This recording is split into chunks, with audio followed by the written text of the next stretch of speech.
If your horse pulls away on the circle, do this move. If your horse has trouble backing, work on this move. Hey guys, Jake here. We're at Pear Tree Ranch working with Rubicon, and we're continuing and about to wrap up our bare minimum groundwork series.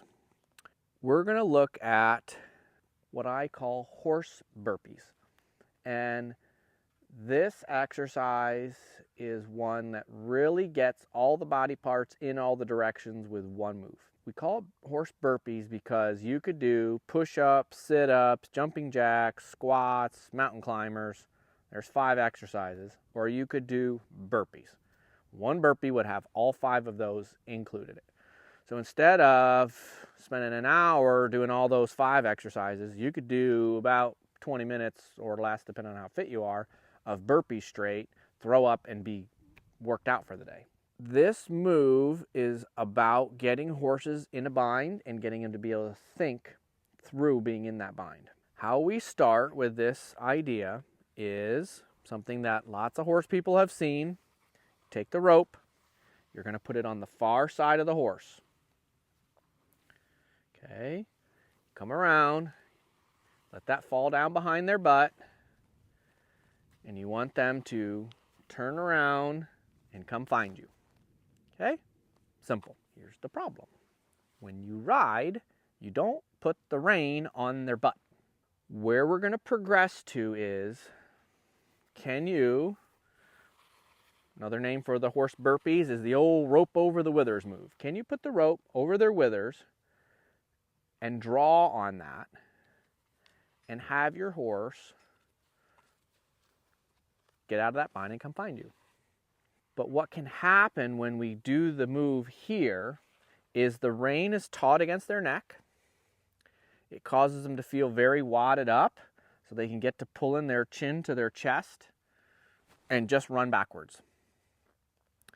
However, it's on the right side of his neck. It's not straight into his chest. So a horse can learn to feel the difference, although it's a little one, of that is leading them right, and that they could go put the slack there.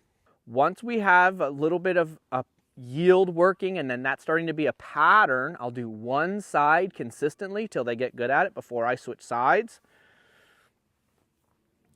Then maybe I could just lift, and they'll bring their hip under that rope and turn around there.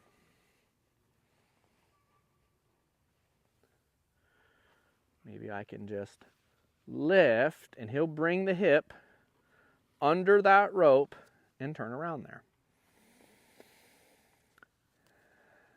This helps fix rearing horses, horses that want to pull back and throw their head in the air, horses that don't understand how to yield their hindquarters. It really gets a lot of pieces sorted out with one move.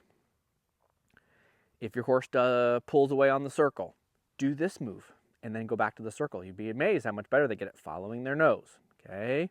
If your horse has trouble backing, work on this move. It starts to stand up that front end and get a little more flexion in the neck. There's so many ways that this can help other things that when I put this together, you can really see all the body parts soften up and be able to go, whoa, and turn, get shaped up and relax down just with one kind of move. So horse burpees would be the last thing on the bare minimum list. Nose, neck, shoulder, ribs, hip. All right, I hope these little tips help you out. And just remember, this bare minimum list is all about having a measuring stick to see where is your horse at so that you can know what needs to get better. Is it stand still? Is it forwards, backwards, right, left, up or down? Is it nose, neck, shoulder, ribs, or hip? Is it walk, trot, canter, back up? To have them prepared so we can start saddling, and then you would need to do all of these things with the saddle on. When I stick to that, I stay safer, horses stay safer, I stay happier, horses stay happier, owners stay safer and happier, and it makes everything kind of better.